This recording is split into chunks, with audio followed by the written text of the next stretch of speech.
जय हिंद, जय भारत और आप देख रहे हैं इस समय सीसीएन न्यूज़ 24 चैनल। मेरा नाम है दिनेश गर्ग जैन, कड़वे सवालों वाला। आपको बता दूं इस समय मौजूद हूं मैं यूपी के अंदर और जौनपुर का ये जिला है। एक फौजी के घर पे हूं। आपने सुना होगा कि फौज के अंदर या तो गरीब परिवार का बच्चा या किसान के बच्चे जाते हैं। आज तक कभी भी नहीं देखने को मिला कि किसी नेता का बच्चा, किसी बड़े उद्योगपति का बच्चा जो है फौज के अंदर गया हो।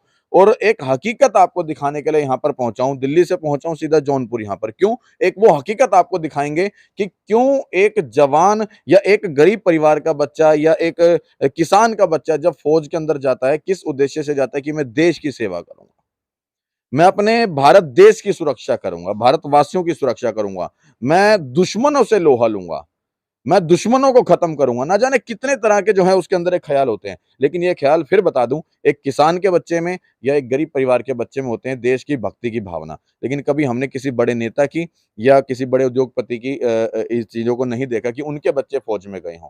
और लेकिन जो देश भक्ति की भावना रखते हैं उनका घर कैसा है वो मैं आपको दिखाऊंगा। एक जवान का घर है यहाँ पे, हरिंदर कुमार यादव जी उनका नाम है।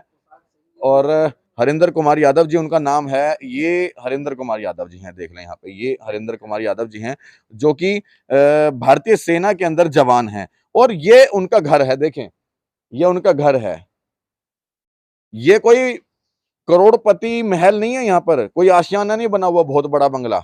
ये एक गरीब परिवार से हैं और एक जज्बा था, जुनून था कि मुझे देश की सेवा करनी है। फिर भी मैं एक बार आपको अंदर से भी दिखाऊंगा इनका घर। देखें यहाँ पे, दिखा सकते हैं ना?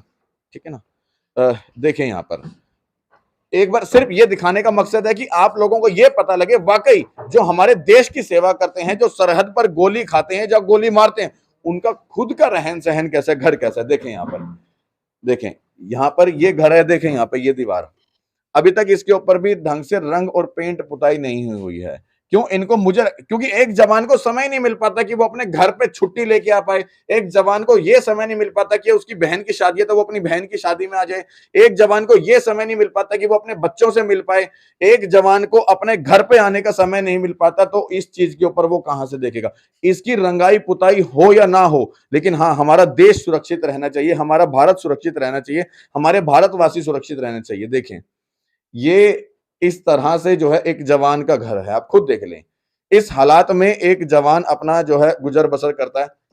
और उसके बावजूद भी अगर उस जवान के साथ शोषण हो तो क्या कहना। कुछ इस तरह के शोषण की बात कर रहा हूं मैं। एक जो हरिंदर कुमार यादव जी हैं, जिनके मैंने आपको अभी घर दिखाया, वो मेरे साथ मौजूद हैं और खूब ज्यादती उनके साथ की गई है, खूब शोषण उनके साथ किया गया और अनेकों तरह की कंप्लेंट उन्होंने अपने शोषण के लिए अधिकारियों को दी।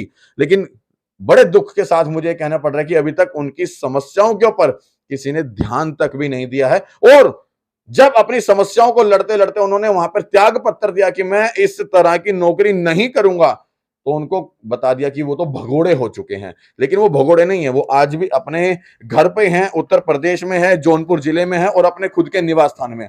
तो सीधा मैं देर ना करते हुए आपको मिलवाता हूं सीधा हरिंदर कुमार यादव जी से, जो कि अब अपने कागजों के ऊपर एक्स आर्मी मैन लिखते हैं। लेकिन वो एक्स आर्मी मैन नहीं कहूंगा मैं, क्योंकि एक जवान कभी भी पूर्व सैनिक नहीं होता, वो हमेशा जवान रहता है और उसके अंदर, दिल के अंदर हमेशा ये जज्बा बना रहता है अपने देश की सेवा करने का।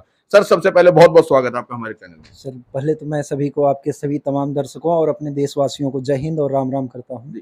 सर, अभी हमने देखा कि हमेशा एक गरीब परिवार का या किसान का बच्चा जो है सेना के अंदर जाता है, कोई वीआईपी या नेता का बच्चा, कोई बड़े उद्योगपति का नहीं जाता। आपके अंदर कहीं ना कहीं एक जज्बा रहा होगा, देश प्रेम का, देश सेवा का जज्बा रहा होगा। और आपने, मतलब पता लगा था, मैं 7 साल की 8 साल की नौकरी भी आपने करी है। उसके बावजूद जब आपके साथ जो विसंगतियां रही, हमने चैनल पे देखा, थोड़ा सा मैं चाहूंगा एक बार वो ब्रीफ कर दे, 1 या 2 मिनट में थोड़ा सा वो ब्रीफ कर दे, किस तरह की विसंगतियां थी। सर, विसंगतियां तो ऐसा है कि मेन विसंगतियां जो हमारा कहने का मतलब ये था कि ये ऐसी थी कि उसमें जो हमारा कोर्स है, जो हमारी ट्रेनिंग है, जो सिखलाई है, आज की डेट में वो भी नहीं कराई जा रही है, जो भविष्य के लिए बहुत ही बड़ा खतरा है। मेरा कहने का मेन उद्देश्य ये है। और उस विसंगतियों को मैं इसलिए कह रहा हूँ, बता रहा हूँ, क्योंकि वो कोर्स, वो ट्रेनिंग न करा के जवानों को अधिकारियों के घरों पे भेजा जा रहा है। उनके रोजमर्रा के कार्यों को करवाया जा रहा है। रोज अधिकारी पार्टी फंक्शन कर रहे हैं, उसमें जवानों को टेंट तंबू, रोज रोज आज किसी की मैडमों की पार्टी है, किसी अधिकारी की पार्टी है, उसके बच्चे का बर्थडे है, रोज ये किया जा रहा है, जिसमें हमारे जैसा जवान एक टेक्निकल ट्रेड का, एक मैकेनिक, एक टीटीसी, ऐसे बड़े बड़े ट्रेड के जवान वो वेटर का कार्य कर रहे हैं। उनके लिए दारू ऑफर कर रहे हैं, जो बिस्की रम जो बोलते हैं उसको वो ऑफर कर रहे हैं, और उनके साथ उनके पार्टियों में उन्हें खाना खिला रहे हैं। और बहुत सारी घटनाएं हैं, ये विशेष रूप से मैं ये कह रहा हूँ, ये सिक्योरिटी का मामला है, ज़्यादा मैं अंदर तक नहीं बताना चाहता हूँ, क्योंकि मैं देश की अपनी भारत माता की सुरक्षा व्यवस्था के साथ खिलवाड़ नहीं कर रहा हूँ, क्योंकि मैं उसी के लिए लड़ रहा हूँ जो खिलवाड़ कर रहे हैं। तो अगर कुछ लोग, जैसे आपसे पहले कुछ लोग आए थे, उस पर एक आध दो लोग कमेंट कर रहे हैं, जो एक आध दो लोग कमेंट कर रहे हैं उनको मैं बता दे रहा हूँ, जो ये कह रहे हैं कि मैं फौज को बदनाम कर रहा हूँ। एक आध दो लोगों का मैंने उसमें कमेंट पढ़ा था, वो लोग कह रहे थे कि मैं फौज को बदनाम कर रहा हूँ, लेकिन मैं उनको ये बता रहा हूँ कि मैं फौज को बदनाम नहीं, मैं फौज की मजबूती के लिए कह रहा हूँ।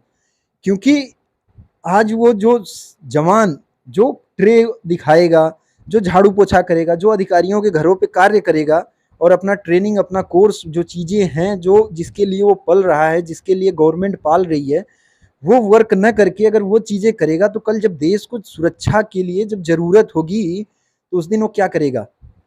उस दिन जब उससे हथियार वहाँ पे जब उसे चलाना होगा, जब देश के साथ लोहा लेना होगा, तो उस दिन वो क्या कहेगा? जैसे आज तो कह देता है, अधिकारियों से खुल के कह देता है, सर हम तो यही किए हैं, हमसे एक्सरसाइज में कार्य नहीं होगा, मैं तो नहीं जा पाऊंगा। तो ये तो एक्सेप्ट कर लेते हैं। क्या उस दिन आप सब एक्सेप्ट करेंगे? मेरा मेन कहने का मतलब ये है कि उस दिन क्या आप लोग जो जो कमेंट कर रहे हैं, उनसे मेरा सवाल है, क्या उस दिन ये एक्सेप्ट करेंगे कि नहीं सर मैं तो बड्डी ड्यूटी किया था, मैं तो सर उनके अधिकारियों के घर पे कार्य किया था, मैं आज कैसे लड़ सकता हूँ?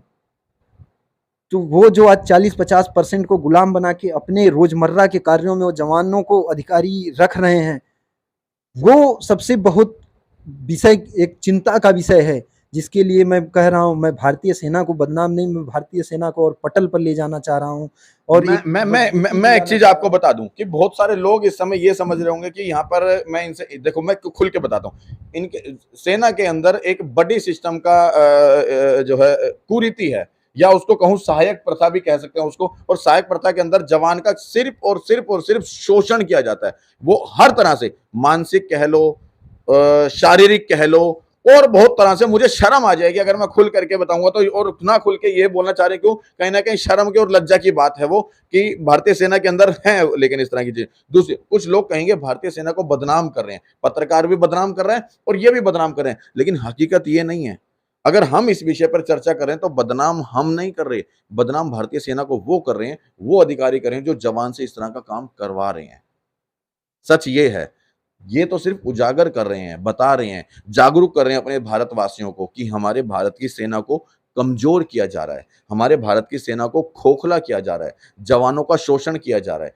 उस चीज़ों को दूर किया जा सके, इसलिए ये आवाज़ उठाई जा रही है। इसलिए नहीं कि भारतीय सेना को बदनाम कर रहे हैं, भारतीय सेना को बदनाम वो अधिकारी कर रहे हैं, वो मैडमें कर रही हैं, जो जवान का शोषण कर रही हैं। सही कह रहा हूँ, गलत कह रहा हूँ? सर यही मेरा कहने का मतलब है, यही मैंने इन्हीं सब चीज़ों के लिए जब उन अधिकारियों को कहता हूँ, तो मेरे साथ मार पिटाई करते हैं।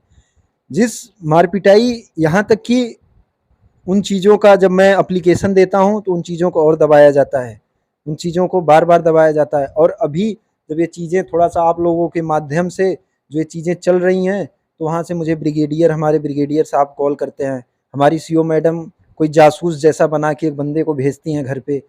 तो ये सब चीज़ें अभी वहाँ से वो लोग बुला रहे हैं कि आप आइए यहाँ पे, जो फौज के चैनल है उसे फॉलो करिए। तो मैं उनको अभी आज भी कह रहा हूँ, मैं त्याग पत्र दिया हूँ तो इस वजह से दिया हूँ, मैं देश की सेवा करने से पीछे नहीं हट रहा हूँ।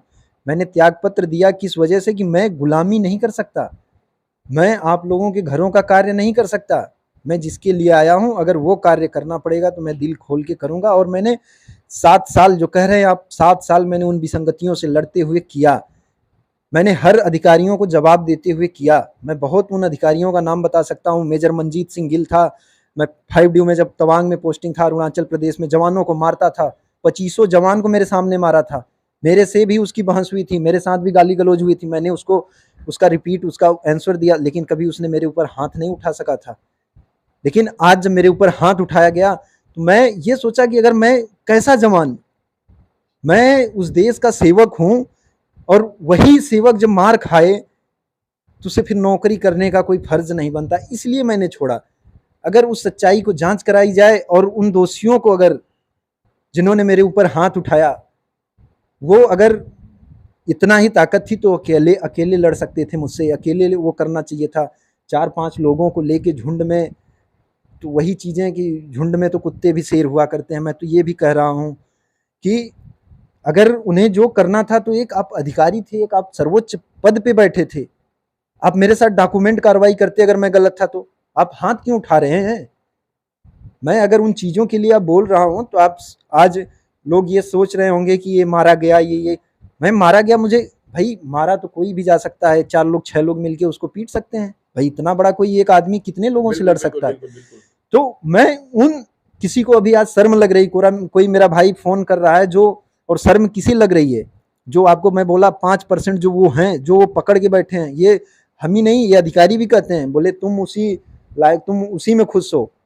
तो वो सब नहीं है, उन 5% से भी कम है, लेकिन उन्हीं के आड़ में आके ये 40 से 50% फौज को गुलाम बना रहे हैं, और ये इनका बस चले तो पूरी फौज को गुलाम बना के अपने ही सहायक के लिए कार्य करवाएं। क्योंकि जब कर्नल बेलूमुरुगन सर, अभी मैं अभी भी रिस्पेक्ट कर रहा हूं, जब मैं कर्नल बेलूमुरुगन सर को बोलता हूं तो वो क्या बोलते हैं, बोला जब लड़ाई लगेगी तब की तब देखी जाएगी, तुम लोग इसीलिए हो, मतलब तुम तुम लोग सिर्फ इसी इसी कार्य काम। के लिए हो, ये वर्ड उन्होंने बोला। और उसके बाद उन्होंने ये बोला था कि तुझे ना सिविल लायक छोड़ूंगा ना फौज लायक छोड़ूंगा। नहीं नहीं नहीं, कर्नल, मैं एक बात रोकूं, अभी आपने मुझे बताया कि उन्होंने जब आपने कंप्लेंट करी तो उन्होंने साफ आपको कहा कि जो जवान है वो इसलिए होता है। जी जी बिल्कुल, उन्होंने ये कहा, बोला कौन सा टीटीसी, कौन सा मैकेनिक, तुम्हें जो कराया जा रहा है तुम वही करो, तुम वो बंद रखो, तुम इसीलिए हो, लड़ाई लड़ने के लिए नहीं हो, जब लड़ाई लगेगी तब की तब देखी जाएगी। तो ऐसे वर्ड एक अधिकारी बोल रहा है, और उसकी जांच के लिए जब मैं बोल रहा हूँ, कह रहा हूँ, तो कुछ कहीं कुछ भी नहीं हो रहा, उल्टा मुझे मुझे दबाया जा रहा है, इस आवाज़ों को दबाया जा रहा है, मुझे दोषी दिखाया। अभी जैसा कि मेरे पास लेटर आ रहा है कि तुम भगोड़े हो गए हो, जैसा कि पूरे दैनिक जागरण, हिंदुस्तान, अमर उजाला 14 मार्च के पेपर में पूरी खबरें छपी कि मैंने अपना त्यागपत्र दे दिया। लेकिन उन लोगों ने उन चीज़ों को भी थोड़ा सा गलत तरीके से मतलब दर्शाया भी, जो भी मैं ये नहीं कहूँगा, क्योंकि भाई उन लोगों ने इतनी हिम्मत तो कम से कम की, उन्होंने अखबारों में छापा। कुछ लोग तो मेरी बाइट ले गए, मेरे इन चीज़ों को ले गए, लेकिन उन चीज़ों को बोले कि मुझे रोक दिया गया, ऊपर से आदेश है, इसे टीवी पे चलाने के लिए मना किया गया है।